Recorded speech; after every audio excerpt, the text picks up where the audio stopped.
La démarche de projet d'aménagement et de valorisation des espaces naturels. La démarche d'aménagement, c'est tenter de comprendre après analyse le contexte environnemental et socio-économique du site, la valeur écologique, un milieu peut avoir beaucoup de valeur parce qu'il est riche en biodiversité. Une autre composante donne de la valeur à un milieu ou une espèce, la rareté. Et les problèmes posés, les logiques de personnes, les groupes et organisations concernés par le site. Donc l'objectif, c'est cerner les enjeux d'un projet d'aménagement. Lorsque l'on pense à la gestion d'un milieu naturel ou d'une espèce animale, on pense tout naturellement aux actions de terrain qui sont mises en œuvre. Chantier de débroussaillage, fauche, nettoyage de sites, pose de clôture, pêche électrique, piégeage, pose de nichoirs, aménagement de passages à faune. Ce ne sont cependant que les parties visibles de l'iceberg. Ces actions concrètes sont le résultat de processus parfois trop longs qui supposent de passer par une série d'étapes indispensables. La réintroduction réussie des vautours en Cévennes a demandé plus de 20 ans. Un statut de réserve naturelle nationale ne s'obtient qu'au bout de nombreuses et longues démarches. Trois composantes sont systématiques dans ces démarches d'aménagement. Le temps, pour étudier, comprendre, écouter, persuader, décider. L'argent, trouver des moyens financiers, ce qui prend du temps.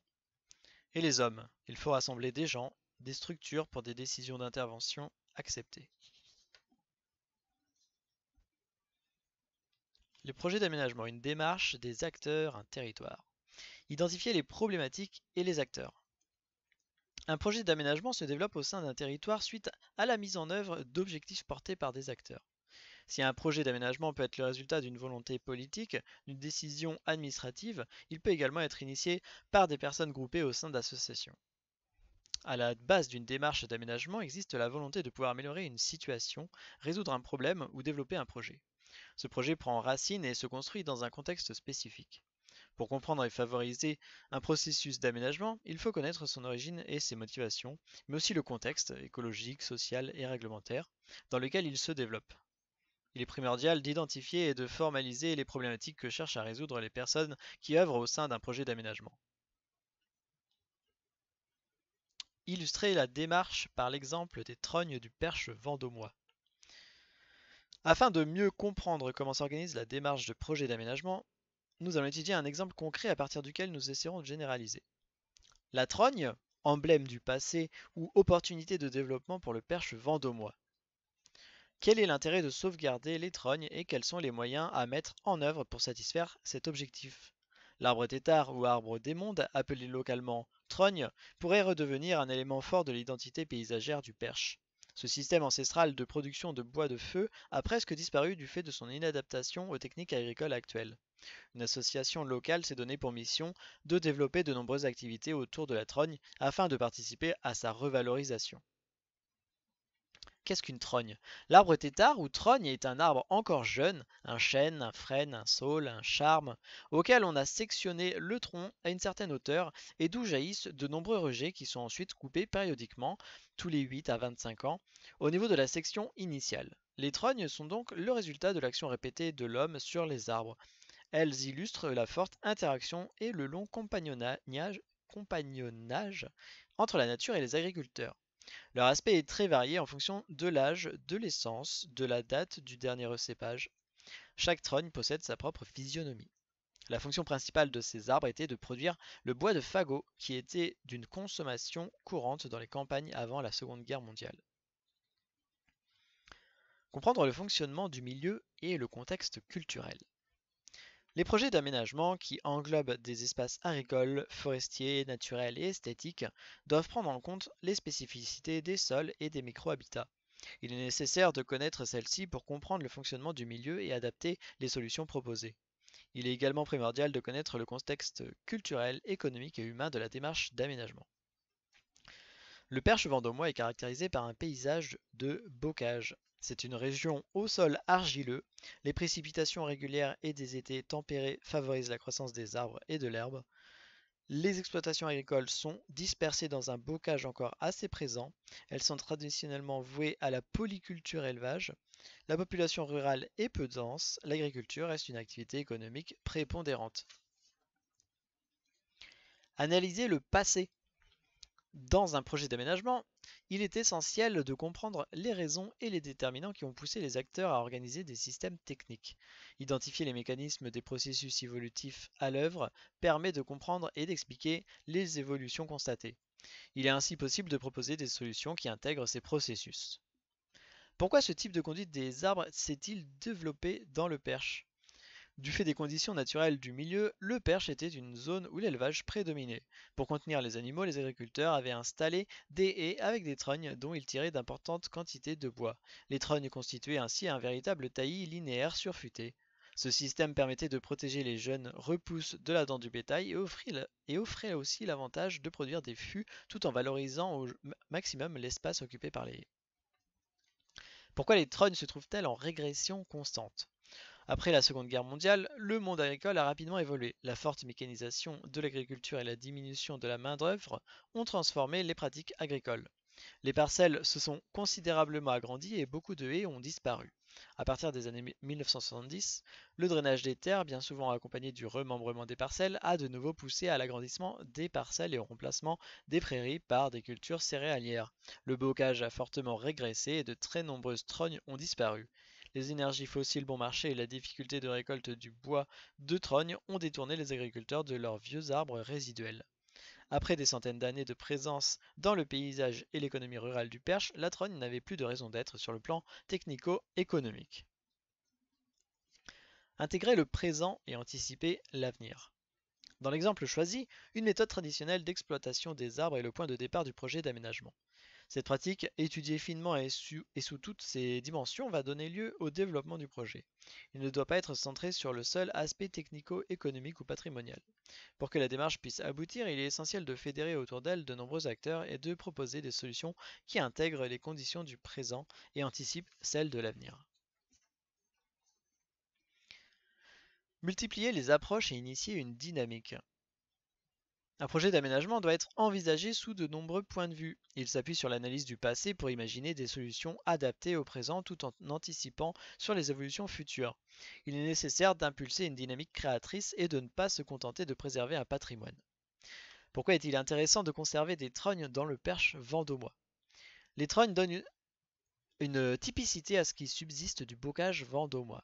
Elles résultent de l'action des générations d'agriculteurs et peuvent être considérées comme autant de sculptures végétales. Les trognes constituent un patrimoine culturel dans le sens où il existe un ensemble de savoir-faire et d'anecdotes liées à leur gestion. D'autre part, les tailles répétées favorisent les cavités dans les troncs. Ce sont des habitats privilégiés pour la faune et la flore. Les trognes constituent donc un écosystème riche et particulièrement favorable à la biodiversité. La trogne produit également d'abondantes quantités de bois dont la récolte reste cependant difficile car elle n'est pas mécanisée et les agriculteurs manquent de temps pour effectuer ce travail. Le renchérissement du coût de l'énergie peut changer la donne. Le bois de trogne pourra être récolté mécaniquement et transformé, par exemple sous forme de bois déchiqueté.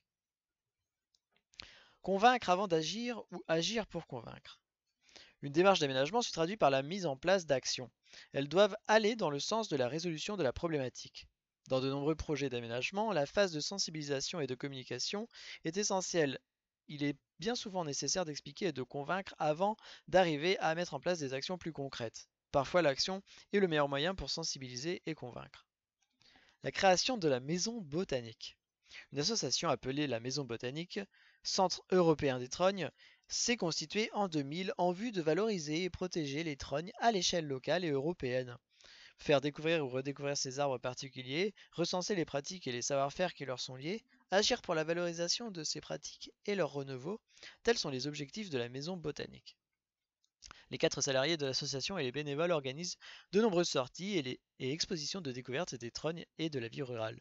Des stages sont proposés aux professionnels du paysage souhaitant apprendre à créer et entretenir des trognes et à plesser des haies. Plesser, c'est une technique qui consiste à plier et tresser des brins vivants pour former une haie basse. En 2006, l'association a organisé un colloque européen sur les trognes au lycée agricole de Vendôme. Ce projet autour des trognes a été initié par quelques bénévoles motivés. Aujourd'hui, il est relayé et soutenu par de nombreux partenaires locaux. Il y a quelques années en arrière, personne ne parlait des trognes et celles-ci disparaissaient dans l'indifférence générale. La dynamique créée localement a abouti à une meilleure prise en compte du patrimoine constitué par ces architectures végétales. Des emplois ont été créés, certains agriculteurs commencent à préserver les trognes, des professionnels du paysage s'intéressent à transposer ces techniques au sein des espaces verts. Ce projet d'aménagement diffus à l'échelle d'un territoire rural peu peuplé illustre l'importance du rôle des associations dans l'établissement d'une dynamique locale et la préservation des biens collectifs non marchands. Récapitulons. Dans une démarche de projet d'aménagement, il est important de commencer par définir les enjeux et les problèmes en les situant dans leur contexte. Identifier les acteurs et leur rôle est une étape indispensable. Il est nécessaire également de ne pas se cantonner à l'aspect technique mais d'envisager les différentes approches écologiques, sociologiques, économiques. C'est le croisement de ces différents regards qui donne sa richesse au projet. Chaque territoire possède des forces vives et des projets d'aménagement. La participation à la vie locale, associations, comités de développement des pays, comités de programmation des fonds européens, leaders, permet d'identifier assez rapidement les porteurs de projets et les démarches innovantes. Le Fonds européen Leader, c'est un fonds européen de développement destiné à promouvoir les projets innovants à l'échelle d'un territoire rural. Ces projets issus de la société civile doivent être réalisés en partenariat.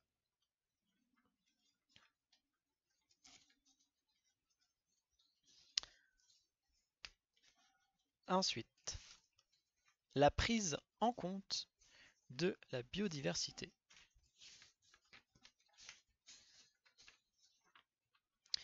L'artificialisation, la biodiversité mise à mal. L'artificialisation des territoires urbains et périurbains sont en forte expansion. Cela amène les collectivités en charge de ces espaces à créer ou à maintenir des trames vertes, des corridors, à penser de nouveaux modes d'utilisation de ces espaces, à envisager de nouvelles modalités d'entretien et de gestion différenciée des espaces, à renaturaliser des friches industrielles. L'accélération de ces changements climatiques rend mouvants les écosystèmes et augmente à terme les perturbations et les risques de catastrophes naturelles.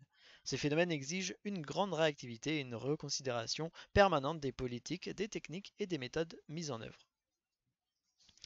Le problème de l'entretien des espaces ruraux. Hier, l'agriculture assurait la quasi-totalité de l'entretien et de la gestion des espaces ruraux. Aujourd'hui, la déprise de l'activité agricole, l'évolution des modes de production et l'évolution socio-économique des espaces ruraux ne permet plus d'assurer l'entretien et la gestion de certains espaces ou éléments de ces espaces. Réseaux hydrauliques, chemins et... Les efforts déployés pour amener les agriculteurs à assurer des fonctions de gestion des espaces ruraux n'ont pas permis de faire face à l'ensemble des attentes de la société. La multifonctionnalité des espaces ruraux. De nouvelles fonctions des espaces ruraux sont à prendre en compte dans le cadre des intercommunalités et des pays comme la gestion des ressources, la préservation de la biodiversité, la prévention contre les risques naturels et incendies, la protection civile, la police environnementale, la qualité et le cadre de vie, les fonctions touristiques et de loisirs. Cette logique intègre des activités agricoles, forestières, touristiques, de loisirs, maritimes, urbaines. Ces nouvelles fonctions et les activités qu'elles génèrent contribuent à dynamiser et à développer les espaces ruraux. La valorisation du patrimoine naturel. La valorisation du patrimoine naturel recouvre deux conceptions à concilier nécessairement dans toute démarche. Le patrimoine comme bien commun à transmettre et le patrimoine comme ressource générant des retombées dans un territoire. Cette ressource résulte de la mise en valeur des ressources locales, naturelles, culturelles, scientifiques, savoir-faire locaux, et des espaces naturels et des paysages. Relève entre autres de cette approche l'implantation de nouvelles activités agricoles par exemple, en cohérence avec des finalités environnementales et la création de services et de nouveaux produits de loisirs et de tourisme, activités d'interprétation, écotourisme, tourisme durable, qui s'ajoutent aux loisirs traditionnels tels que la chasse, la pêche, de loisirs, la randonnée.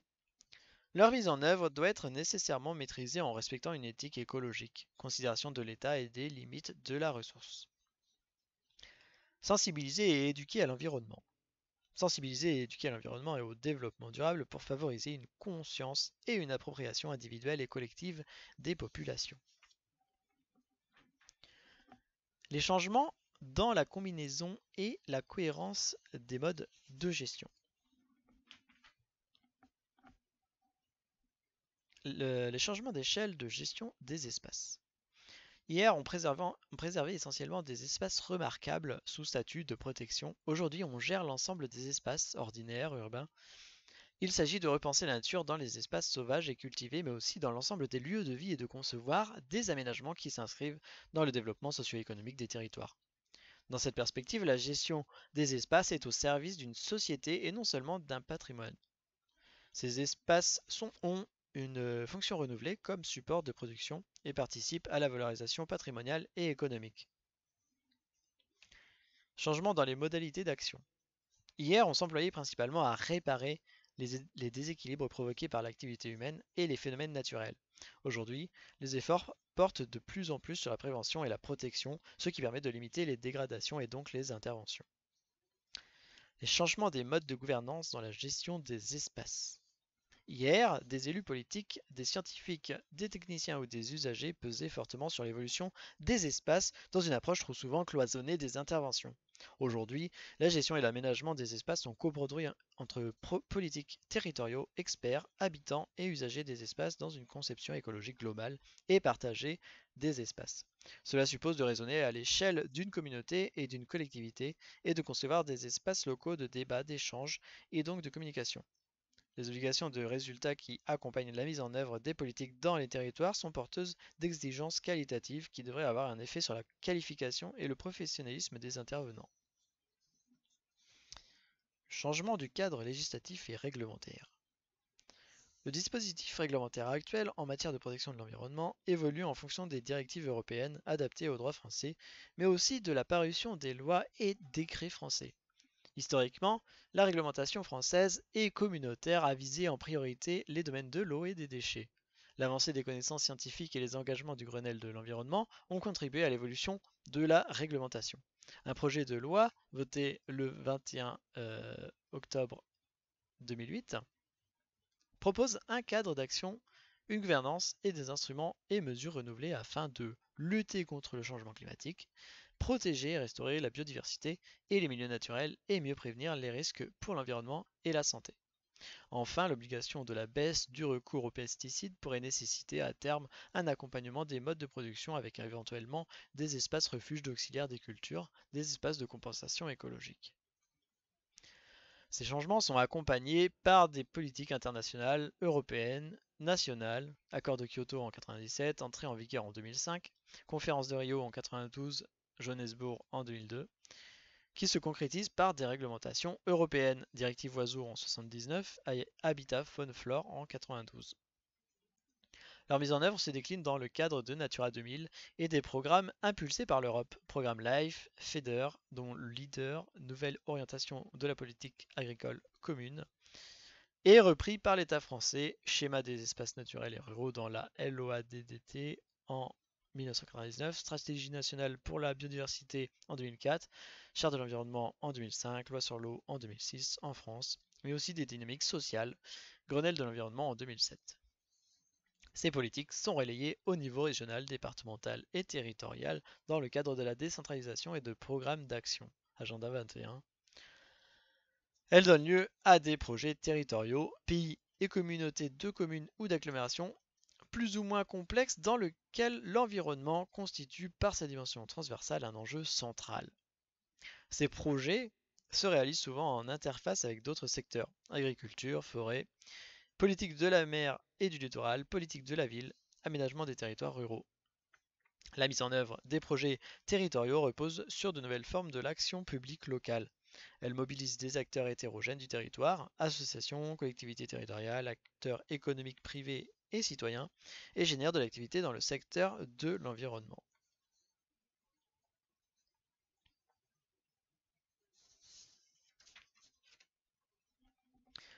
La typologie pour mieux comprendre la complexité. L'agriculture. On peut envisager de nombreuses typologies en fonction des questions que l'on se pose sur l'agriculture française. Si l'on s'intéresse à la production agricole, il est possible d'utiliser une typologie basée sur la production dominante des exploitations, orientation technico-économique des exploitations, OTEX. Sans être exhaustif, on peut citer quelques types d'exploitations déterminés en fonction des OTEX.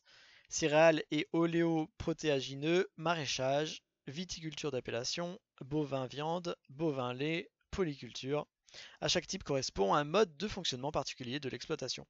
À l'intérieur d'un type et en fonction des questions que l'on se pose, il est tout à fait possible d'élaborer une typologie plus fine. Si on s'intéresse à la durabilité des exploitations, on pourra utiliser la typologie élaborée par Samuel Ferré, le jeu des 7 familles agricoles. Agriculture biologique, production fermière, agriculture paysanne, agriculture économe, agriculture raisonnée, production intégrée, agriculture de précision. Chaque type regroupe des acteurs ayant des objectifs et une approche spécifique de l'agriculture, ce qui débouche sur un ensemble de pratiques agricoles caractéristiques. Si l'on se préoccupe de caractériser le fonctionnement des petites exploitations, il sera possible d'utiliser la typologie des petits exploitants agricoles. Celle-ci regroupe les entrepreneurs indépendants, les entrepreneurs territoriaux, les prudents et économes, les paysans traditionnels, les agriculteurs en transition.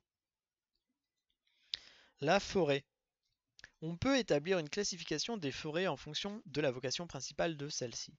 Si l'on se préoccupe de l'incidence du type de propriété sur la gestion de la forêt, on pourra réaliser une typologie en fonction de ces critères.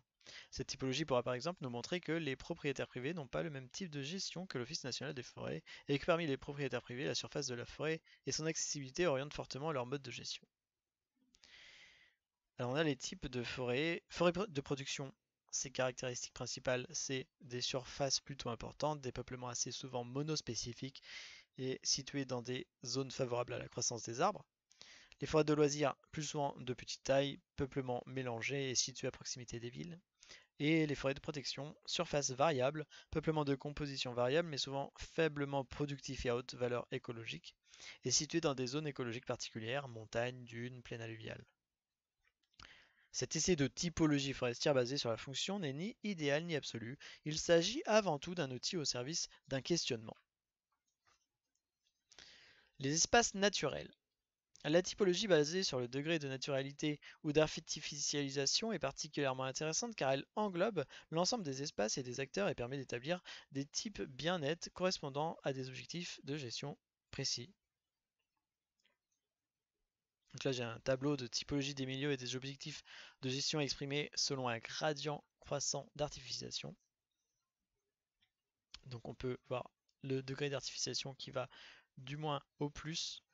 Donc ça va de les objectifs, laisser faire la nature, lutter contre la friche rurale, limiter les impacts de l'intensification, lutter contre les friches urbaines et industrielles. Les modes de gestion préconisés, réserve de biosphère, donc aucune intervention, à adapter des modes de gestion paysans aux conditions actuelles, à l'agriculture durable, à des mesures ponctuelles sans remise en cause fondamentale du système, à revégétalisation, réaffectation du milieu, recréation d'écosystèmes. Donc à chaque fois, les premiers, c'est l'écosystème primaire naturel. Hein. Donc le diagnostic, c'est le climax, et par exemple, c'est la forêt vierge. Le deuxième, c'est l'écosystème semi-naturel stable. Donc le diagnostic, c'est milieu naturel faisant l'objet de légers prélèvements, milieu en déprise. Par exemple, une pelouse calcaire, pâturée, une tourbière. Ensuite, on a l'agroécosystème, l'AES, avec les systèmes agricoles équilibrés, respectueux des équilibres écologiques. Donc c'est tout ça, les agricultures durables.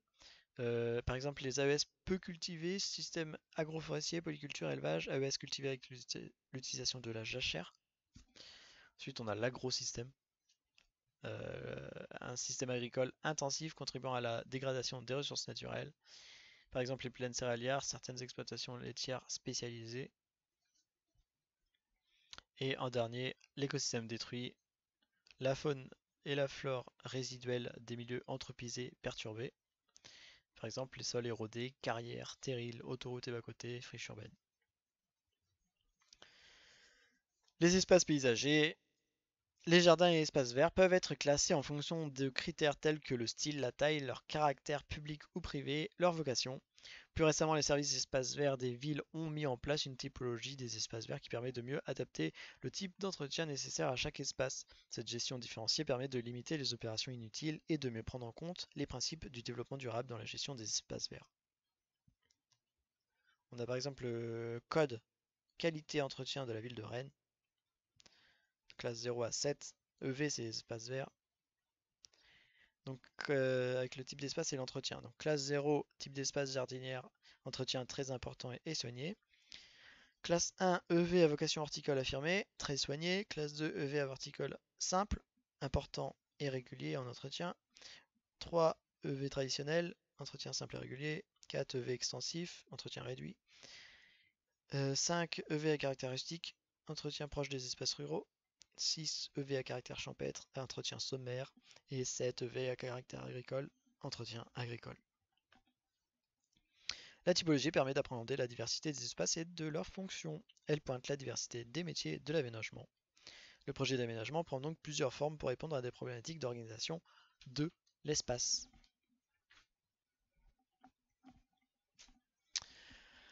Comment faire émerger une problématique?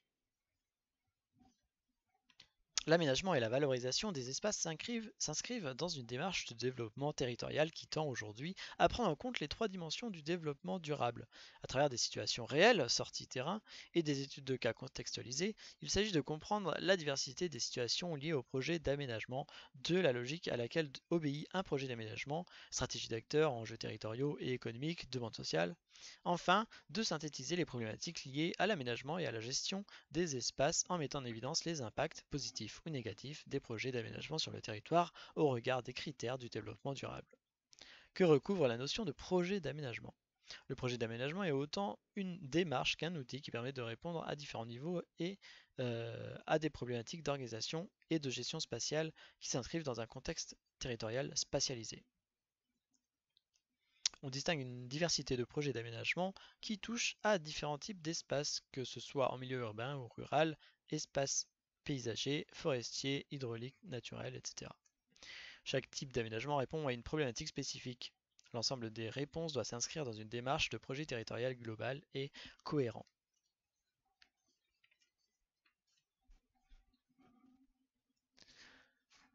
Comment faire émerger une problématique?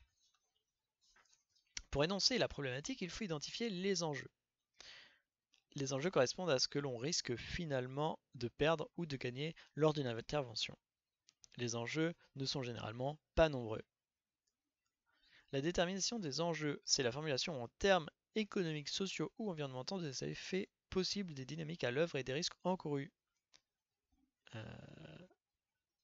S. Lardon, V. Pifto, méthodologie de diagnostic pour le projet de territoire, une approche par les modèles spatiaux.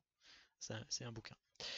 Qu'est-ce qui ne doit pas être perdu en économiques, environnementaux, sociaux et techniques pluridisciplinaires? Donc énoncer la problématique. La problématique est la question générale, la problématique qui va servir à orienter le traitement, à définir le fil conducteur. Les questions qui vont permettre de faire le tour du sujet de manière à traiter celui-ci de la manière la plus complète possible. Exemple d'une problématique et de son cortège de questions. Mauvais exemple, l'implantation d'une activité équestre sur une zone humide est-elle une menace? C'est bien une question mais ce n'est pas une problématique. Bon exemple, comment associer activité économique et respect d'un espace naturel sensible? Nous allons apporter des solutions existantes ou en réflexion pour répondre à cette préoccupation. Dans la formulation, c'est explicite.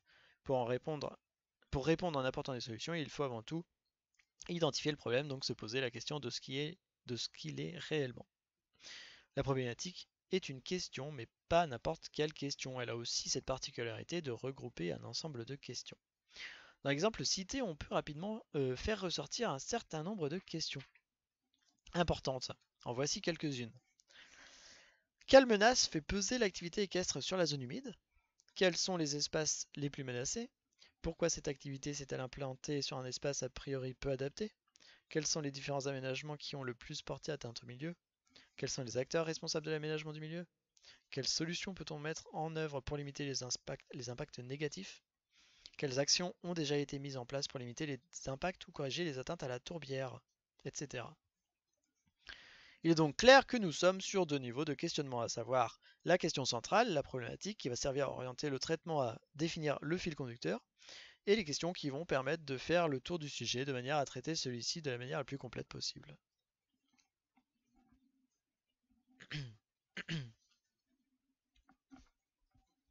La schématisation de la démarche d'aménagement. Donc la problématique, en quoi ce sujet pose problème. Donc la problématique est une série de questions qui montrent en quoi et pourquoi le sujet pose problème. Donc on a le contexte environnemental, si on schématise, avec la valeur écologique, le problème posé et les acteurs. Tout ça regroupés en connaissances, analyse, négociation. Ensuite, on a les objectifs de gestion, les moyens d'action, les interventions de terrain et l'évaluation qui sont faites. Des règles et une problématique sont à respecter.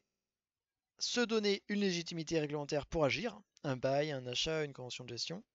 Se placer dans un cadre qui facilite le financement de l'opération, par exemple Natura 2000. Agir en pleine concertation avec les acteurs locaux, par exemple un comité de gestion.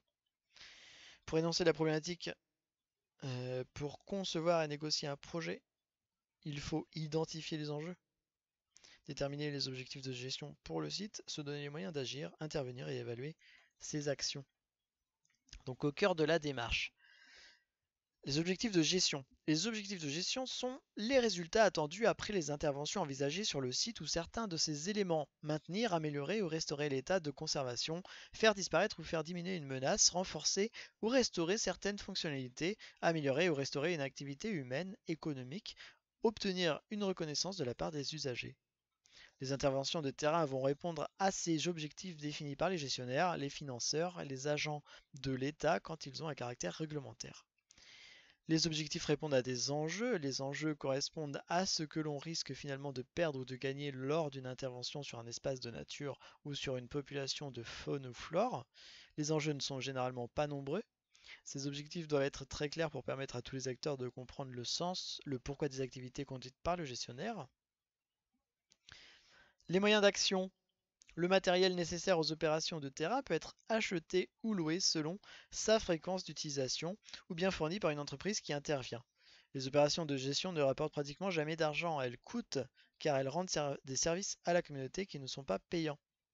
Leur financement ne peut donc venir que de subventions des collectivités, de l'État de l'Europe, parfois d'adhérents, d'associations, de dons, de campagnes de souscription. La recherche de financement est un énorme travail pour les gestionnaires de milieux naturels. Intervention de terrain. C'est quoi une opération de gestion d'un espace naturel? C'est une opération qui détaille le travail à mener en reportant aux questions fondamentales. Où, comment, quelles précautions. Il s'agit d'une description d'un travail sur le terrain qui détaille dans un cahier des charges qui doit être respecté, ce qui suppose une vérification pendant et après le chantier de la bonne exécution des travaux. Évaluation. L'évaluation est une étape indispensable pour juger de l'efficacité des actions réalisées. La complexité de l'écologie ne permet pas d'appliquer des recettes infaillibles qui donnent systématiquement les résultats souhaités. Il faut pouvoir analyser les opérations menées pour les améliorer. Il faut aussi pouvoir montrer aux partenaires financiers que les fonds dépensés ont bien été utilisés. Suivi, faune-flore, analyse et rapport sont donc indispensables.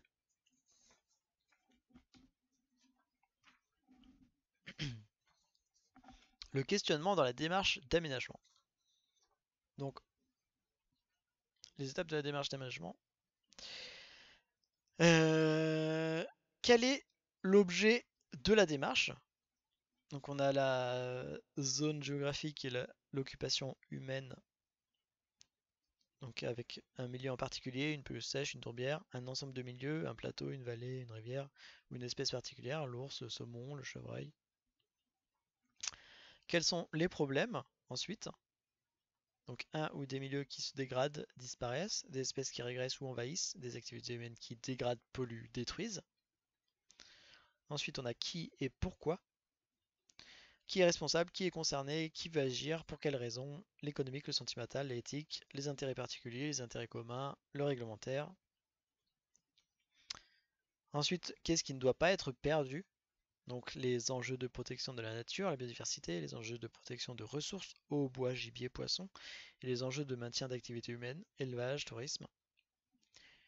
Que faut-il chercher à obtenir ensuite? Donc les objectifs de gestion, habitat restauré, préservé, espèces sauvegardées, ressources bien gérées, usagers informés, activités humaines corrigées, public sensibilisé. Comment y parvenir? Donc avec un projet commun dans un document, plan de gestion, DOCOB, avec des actions à réaliser, la fauche, débroussaillage, réintroduction, destruction, et des moyens à mobiliser, techniques, financiers, réglementaires. Et enfin, comment se rendre compte que les objectifs sont atteints avec des suivis, faune, flore, paramètres physico-chimiques, synthèse, rapport, enquête, compte rendu.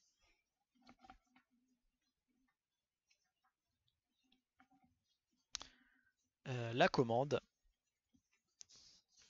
L'opération de gestion d'un espace naturel détaille le travail à mener en se reportant aux questions fondamentales où, comment, quelles précautions.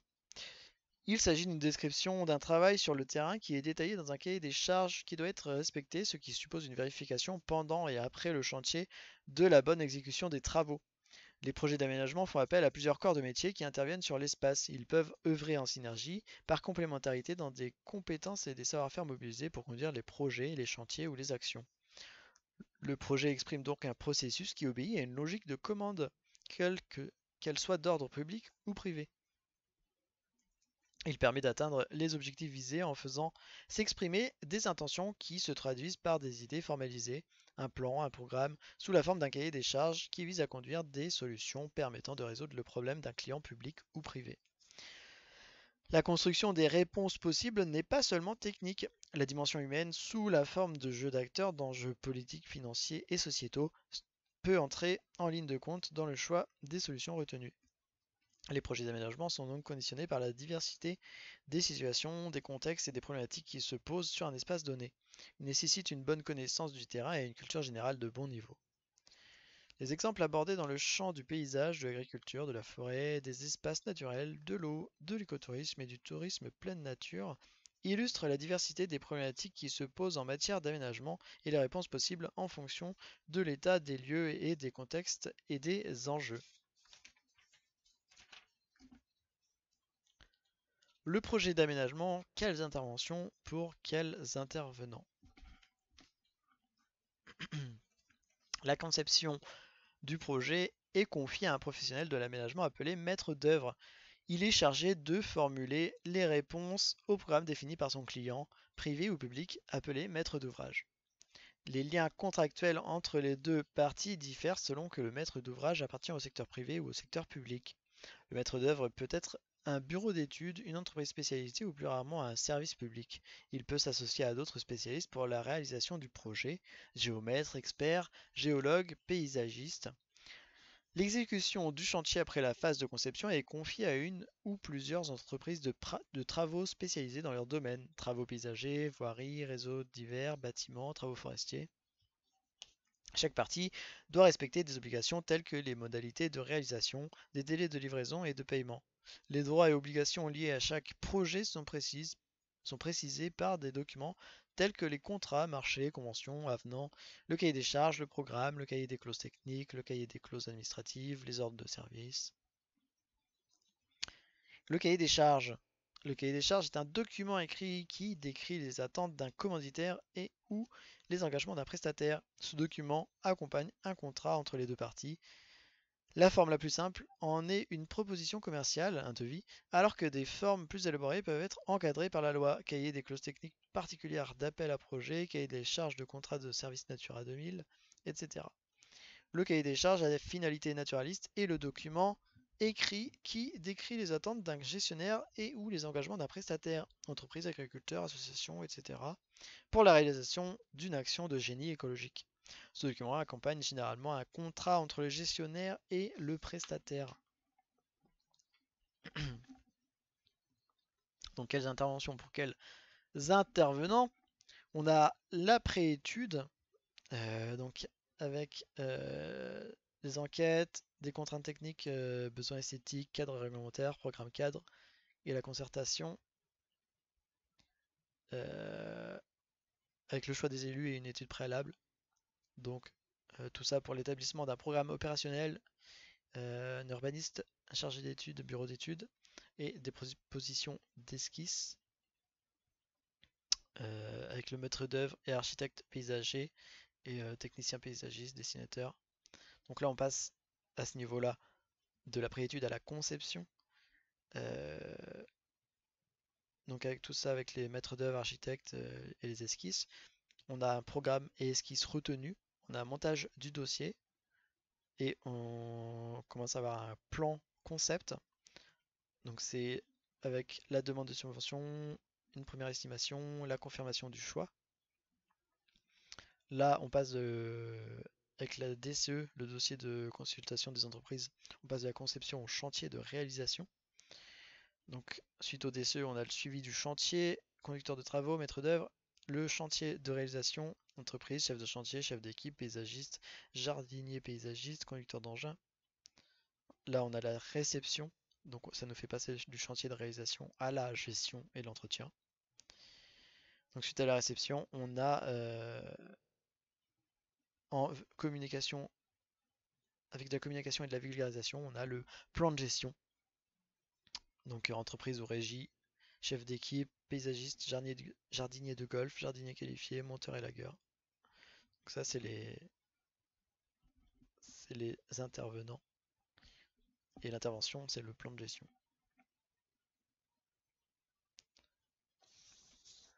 Et les mots pour le dire, pour finir, donc selon le type de projet, là, on a différentes personnes. Donc je vais faire par, on a on a l'aménagement paysager, aménagement hydraulique, projet forestier et gestion des espaces naturels.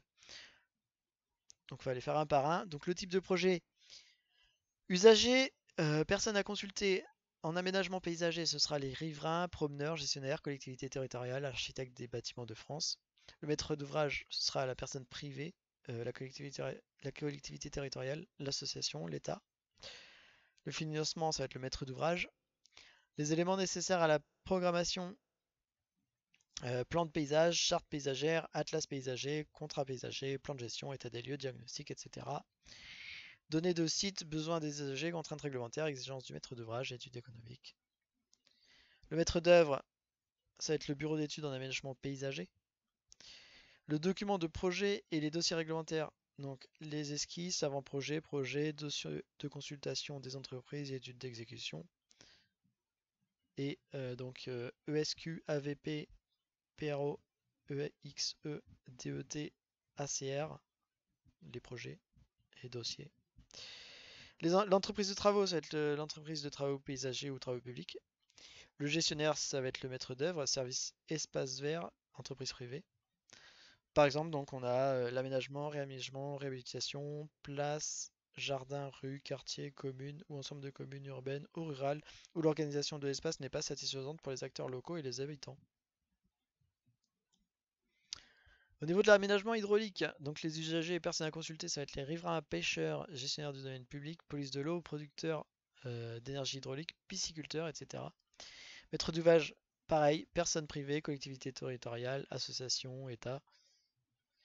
Financement, là, ça va être maître d'ouvrage, mais aussi subvention d'une agence de l'eau, d'un département, d'une région. L'élément nécessaire à la programmation, c'est le SAGE, contrat de rivière, objectif de qualité, étude de milieu, par exemple géomorphologie, données hydrauliques et hydrologiques et sur la qualité de l'eau. Données de site, besoins des usagers, contraintes réglementaires, exigences du maître d'ouvrage, études économiques, ça on le retrouve partout. Le maître d'œuvre, ça va être bureau d'études privé ou plus rarement bureau d'études d'une collectivité ayant un service technique. Les documents de projet et dossiers réglementaires, on retrouve les esquisses, avant-projet, projet, dossier de consultation des entreprises, études d'exécution. Et en plus, une notice d'incidence loi sur l'eau. L'entreprise de travaux, cette entreprise de travaux publics, la CUMA, drainage, irrigation et travaux en régie. Gestionnaire, ça va être personne publique ou privée chargée d'exploiter l'ouvrage hydraulique. En exemple, on a donc ouvrage hydraulique agricole, irrigation, drainage, aménagement de cours d'eau, hydraulique urbaine, adduction en eau potable, assainissement, lutte contre les inondations, aménagement de zones humides. Pour le projet forestier, les usagers et personnes à consulter, ça va être les chasseurs en forêt publique, promeneurs, riverains, associations. Le maître d'ouvrage, toujours personne privée, collectivité territoriale, association, État. Le financement, ça va être le maître d'ouvrage, des subventions de l'administration forestière. Les éléments nécessaires à la programmation, donc études de milieu, plan de gestion définissant les grandes orientations du massif forestier pour 10 à 20 ans. Et puis les données de suite, les besoins des usagers, les contraintes réglementaires, les exigences du maître d'ouvrage, les études économiques. Le maître d'œuvre, ça va être un expert, une coopérative forestière en forêt privée, un office national des forêts en forêt publique. Les dossiers de projet et dossiers réglementaires, on a les mêmes, esquisses, avant-projet, projet, dossier de consultation des entreprises, études d'exécution, plus le code forestier et les arrêtés de protection de biotopes. L'entreprise de travaux, ça va être l'entreprise de travaux forestiers. Et en forêt publique, les ouvriers forestiers de l'ONF. Le gestionnaire, ce sera le maître d'œuvre, le propriétaire privé, la collectivité territoriale, l'ONF. En exemple, on a la plantation, génération naturelle, entretien et lagage, dessertes, aménagement synergétique, travaux d'amélioration du sol, aménagement d'accueil du public, entretien des ripisylves ou des mares forestières. Et enfin, la gestion des espaces naturels, donc les usagers à personne et les personnes à consulter, ça va être les riverains, promeneurs et gestionnaires. Le maître d'ouvrage, personne privée, collectivité territoriale, association, État. Le financement, c'est le maître d'ouvrage. L'élément nécessaire à la programmation, c'est le plan de gestion du site, le document d'objectif de Comme Natura 2000, le plan de restauration d'espèces, les données de site, les besoins des usagers, les contraintes réglementaires, les exigences du maître d'ouvrage, l'étude économique.